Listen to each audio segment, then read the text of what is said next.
More than half of all companies globally are family-owned or operated. Family businesses contribute 70% of the world's GDP and account for 65% of jobs. Their voices are important. Their stories must be told.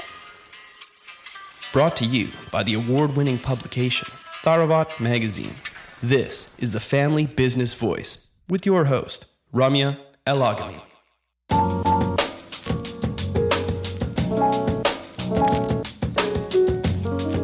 Growing opportunities for efficiency gains through big data.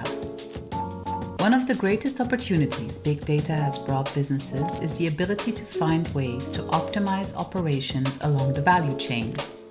In fact, while the human element will never be removed from business decision-making entirely, the emergence of big data is enabling us to rely more and more on analytics and less on human guesswork. Dr. Gah-Yi has been studying and exploring these very issues in her position as Assistant Professor of Management Science and Operations at the London Business School. We had the opportunity to talk with Dr. Gah-Yi about the emerging trend of big data, how it can help businesses of all sizes make better operational decisions, and what is just around the corner in big data developments. Enjoy this episode with Gah-Yi. In today's episode, we will be talking about big data within the context of operations management and finance. And we're joined here by expert Gah-Yi, Assistant Professor of Management Science and Operations from London Business School. Gah-Yi, thank you so much for joining us today on our podcast. It's my pleasure, Ramia.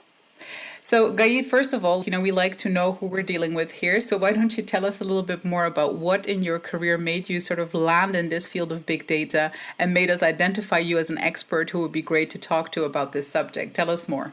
I see. Okay. Well, thanks for that. So, my journey starts from when I was a physics and mathematics undergraduate. So I loved doing math and physics, and I knew I wanted to go on to graduate school. But at the same time, so this was back in 2006, 2007, and that's when there was a lot of interest in, these more quantitative students going into Wall Street, actually. So I was very interested back then in financial engineering. I, wanted to check out a Wall Street career. And so I applied for PhDs, and I got a scholarship to UC Berkeley. In the Industrial Engineering Operations Research Department. In particular, I was drawn to some of the financial engineering research that was done there. And so in my first year summer as a PhD student, so I managed to get an internship on Wall Street doing quantitative analysis. So I was a quantitative associate at Credit Suisse for that summer, in my first year summer. Wow. So there were a couple of things I realized during my internship, which I very much enjoyed. So the first thing I realized as a math and physics trained student, so I had the intuition that the bank was collecting a lot of data, but was perhaps not making the best use out of it. They were still doing amazing things, but I just had that inkling that they could probably do a lot more with it than they're currently using it for. And I realized, if I want to enter this, what I need to do is I need to go back to Berkeley and take statistics. Okay. So that was my first realization. And also a second realization at that time was that it's perhaps not a great time to enter the finance industry. Good intuition, I would say. So my internship turned out to be, that was summer of 2008. There you go. I was on the trading floor when Lehman Brothers went down and Bear Stearns went down. And I thought, okay, you know what, let me go back to school and I'll take statistics. So I went back to Berkeley, started taking all the graduate courses in statistics, which included machine learning. And I was just extremely fortunate to be actually, it turns out Berkeley is a leader in machine learning and AI. And, I ended up learning from the best people out there, the pioneers and the big names. And But I, as an operations research student, so that means I studied business operational problems as opposed to pure statistical problems. So I knew that, what I want to do is I want to bring these machine learning statistics to my field of operations research. Yeah. So, I mean, this is exactly basically the segue that we would wish for, basically, Gah-Yi. Like, what does big data actually mean for operations management? So, how has it changed the opportunities that we have in operations management, like our decision making? What specifically would you say, like, if you had to narrow it down to a few points, a few opportunities that this has opened up to us now as private businesses? Right. So this I tell my students as well in the master's programs at LBS, and so I tell everyone, look, analytics, right? So the use of data and evidence to support decision making in business. I mean, that has been around for a while.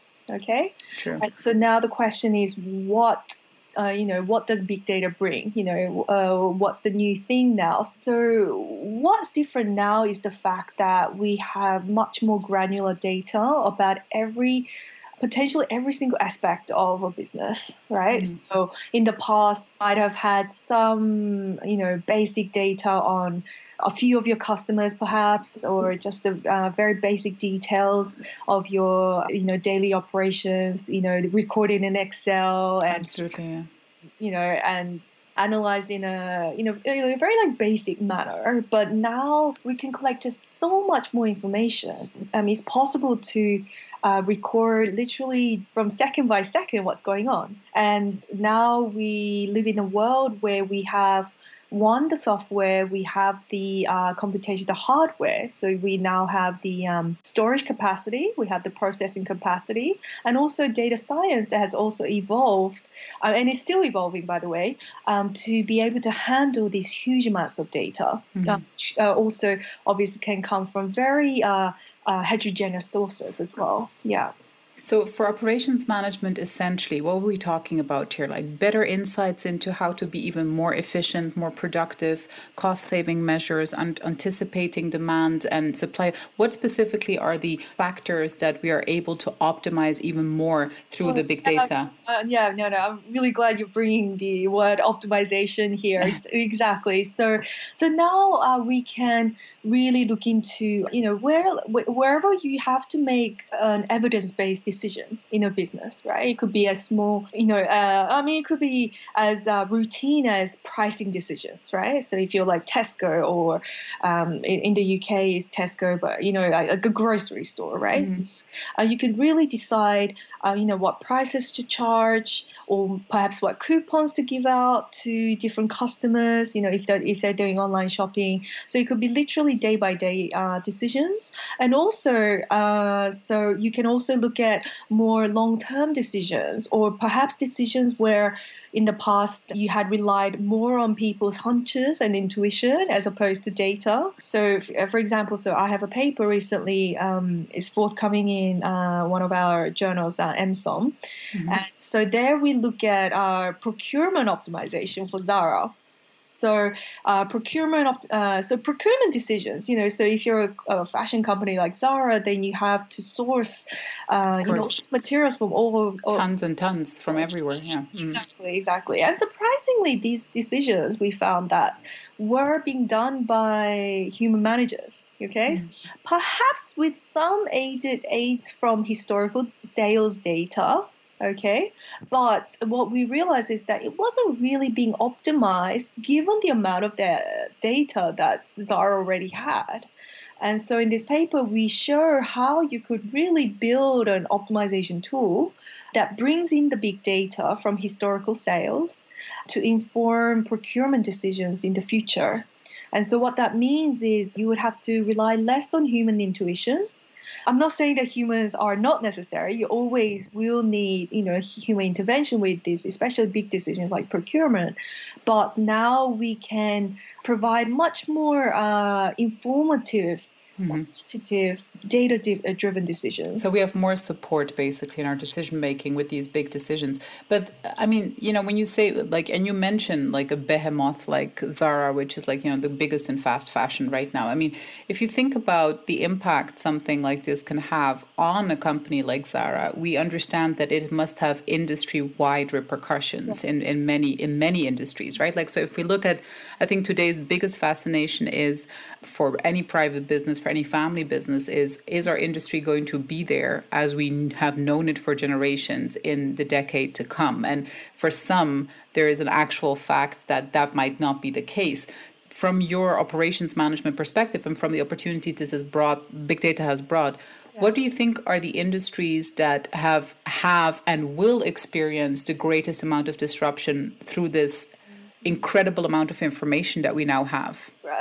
So I would say actually we already have very good examples of industries that's already been disrupted. Absolutely. So I would say the investment management community, for instance. So that's the world I was initially introduced to myself. So, for instance, quantitative trading and quantitative investments, right? Like quantitative hedge funds, they have been around for a few decades now and have been extremely successful. And I'm just naming places like Citadel, Renaissance Technologies, to Sigma Investments. These are giant hedge funds out there, with decades of great performance. And the word they are known for, of course, more historically, statistical arbitrage, right? Mm-hmm. So that's more of so that's the more common word. But the fact is what they've been doing, right? So the finance industry has been collecting a lot of data. So they have been actually in that big data business for perhaps the longest on the other industries, perhaps because of the financial incentives, right? So probably. So I would actually say they are a great example of an industry that's been using big data successfully, or sometimes, of course, not so successfully. But that's that's the human factor, I would say. That's the human decisions that interfere. Yeah. Yeah. If you look at the failures, you can also bring in lessons for other industries as well. Sure. Anyways, finance, absolutely. Retail. Amazon is everywhere. Amazon is everywhere, and also Zara as well. It's very interesting. So Amazon and Zara, so these are giants of retail/fashion right now. And if you actually look at their history, how they evolved, you realize that actually the founders or the CEOs, right? So right at the start, they had analytical strategies right from the start. And so when they grew their business, they were always taking the utmost opportunities of big data and analytics right from the start. And it's really at the core of how they grow their business. And I think, that's definitely one of the key reasons why they are so successful and why they have grown to be as gigantic as they are right now. So, there are, of course, two big examples in retail, and of course, there are many smaller players in retail, right? I'm sure, obviously, in family businesses. Well, Zara is a family business, so to be fair, they're both ends of the spectrum. Yeah. For reminding me, yeah. Exactly. So I would really say, the way to bring this about and to really capitalize on big data, I think it has to be at the core of the leadership's thinking. So, but let's go into that a little bit, Gah-Yi. Like, this is exactly the kind of sort of insights that we're looking for from your end, right? Like, so there's a lot of family businesses of, as we just discussed, all sizes, because some of the largest companies in the world are actually family owned. But of course, it ranges from mom and pop stores to conglomerates. So it's not particular to size, but I think what it is particular in maybe is a curiosity, but then also like a sort of a hesitance as to where to start with these sort of like new opportunities that are out there. So if as a private company, as a family business, I've recognized the opportunities of big data, right? Like I've recognized that how much optimization, as we've before mentioned, can be achieved through it. Where do I start? Like, what is a good sort of like first question to ask my leadership team, as you mentioned before, or myself with regards to my company to get started to benefit from this amount of information that's actually out there? Right. So I guess then now we're perhaps addressing a company that's perhaps not like, Zara or Amazon, and perhaps just at the start of taking advantage of big data. Exactly. That hasn't done it yet. Yeah. Right. So if a company is in that situation, which actually most companies are, big or small, actually, I've spoken to plenty of big ones too, and the thing to think about are really, ask what are the key decisions, right? So what are some of the, both frequent and infrequent, but what are the main decisions that that take place in the company in the operations of the company, right? And ask, well, are they decisions for which you need evidence and data? Yeah. And if they are, then, well, and I'm sure actually, if they are, I'm sure companies are already doing some kind of analytic. I'll be very surprised if companies, especially successful ones, I'll be very surprised if they didn't employ any analytics at all, right? So really revisit these decisions, right? That has been already taking some data into it, but really ask, could we take this further? What if we could optimize that decision? Are we collecting the correct kind of data? Exactly. Should we be collecting more data? And if we had more data, can we, improve the decision making right now, or can we even expand the business into new dimensions altogether? Exactly. So for instance, if you had, so I just worked on a paper on personalized dynamic pricing. In other words, if you say started collecting a lot more data about your customers, then you could distribute personalized coupons, for instance, right? So that's a whole new strategy that you can start thinking about once you have a lot more data. And so about their behavior, yeah. Exactly. So it's really about, revisit, think of like really from the top, like go top down. Fascinating. What are we doing? Can we use the data we already have? So that's one. Another is, should we be collecting more data in order to improve our decision making that we're currently not using data for? So, and this is fascinating, right? Like, so it gets us back to just the amount of information that whirls around a company at any given time, whether it's captured or not, right? Like, and I think this is a big, I think, fear, maybe also sometimes in the family business at the moment of succession, is how do we convey all of this knowledge to the next generation? But maybe now with there's more software opportunities, there are more ways to capture relevant information within the company. But so aside from needing an actual dashboard, let's put it this way, of of data coming in on the company in real time or whatever, what kind of impact does this have on the human capital decision here? What kind of people should family businesses look to hire in the future in order to support a more data-driven decision-making culture? Right. Okay. So if there is no experts in-house currently, then, there are two ways to do this. And again, I'm using the finance industry as a model. So if you look at the finance industry, you can see that, the big banks, right? So they would start, they have been growing their in-house capabilities for a while. And so they will just have their in-house research team on data science or quantitative finance. So, there you have, lots of PhD or even ex-academics employed there.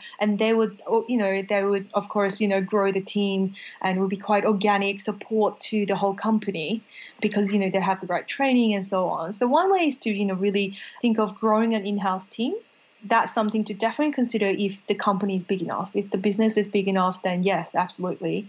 And again, going back to Amazon and Zara, they have big analytics / data science teams. Yeah.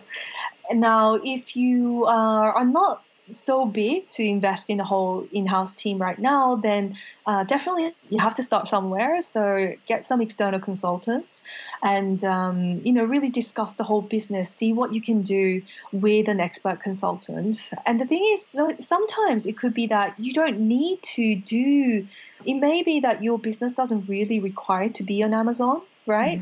And if that is the case, then traditional analytics with using Excel even very well, right? So I actually teach Excel to my master's students, and even doing that in a very, very good way could actually be the right thing for your business over, investing Right. millions of dollars in, Hadoop and all these like systems. So So that's don't go too fancy, go relevant yeah. basically to your business. Yeah, I I see. actually hear lots of stories of managers, not specific to the family business, but in general, I've heard lots of stories of people being too starry-eyed about big data, Right. going out and spending big money in these, all these sophisticated software and hardware systems when before they realize or before they figure out how they can actually derive value from the big data. Well, Yeah. I think this is a great, also again, like a great lead off into my next question for you. You mentioned before it's not like you encounter big data use necessarily in big companies or small companies or at all across the board.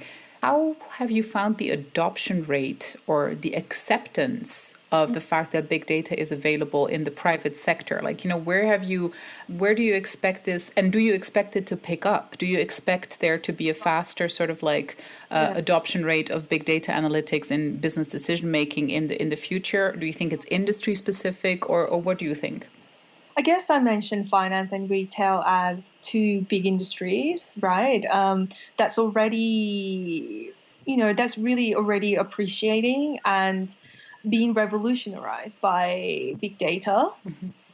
I mean, there are, in terms of adoption rates, I think it's really about having once one or two companies in a particular industry, right, start using big data and start deriving huge amounts of value from it, then it's exponential. Right, the snowball effect, basically. Exactly. Yeah. There's a snowball effect. Exactly. And of course, I'm just thinking, of course, advertising.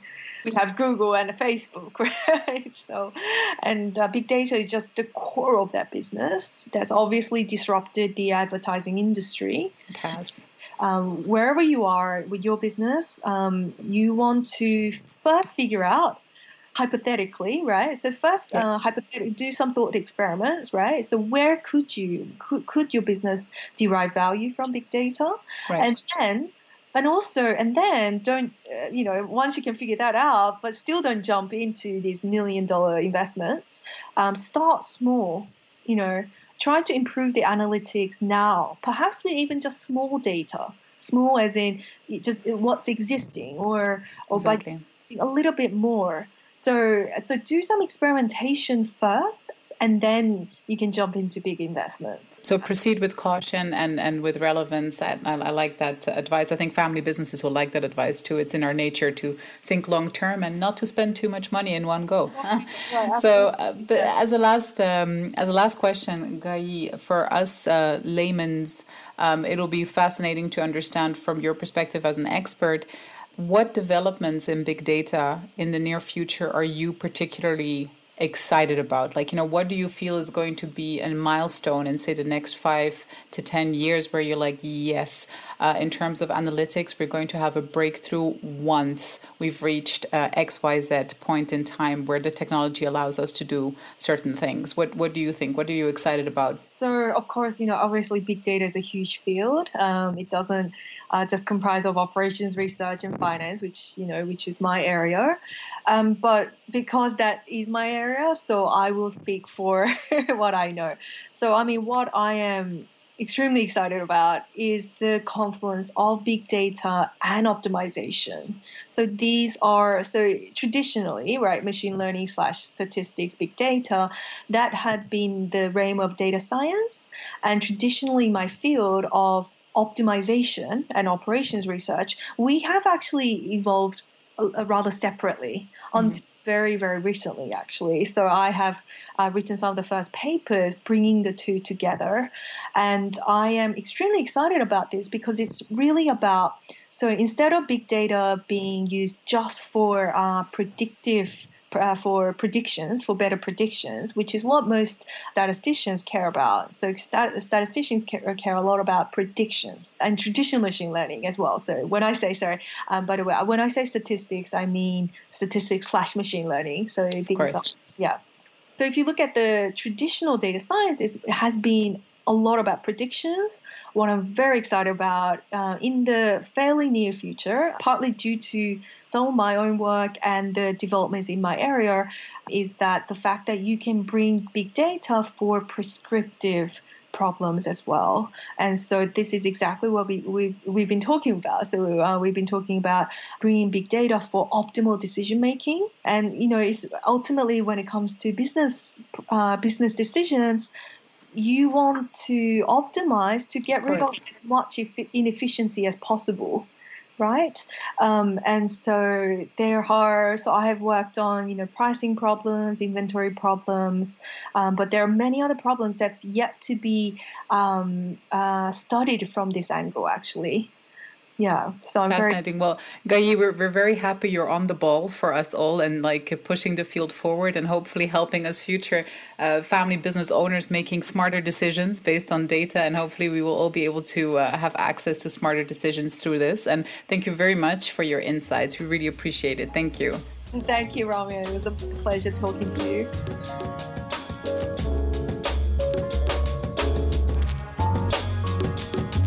Thank you for listening to the Family Business Voice. Subscribe to our channels now on iTunes, TuneIn, Stitcher, or Spotify to be notified of our weekly episodes.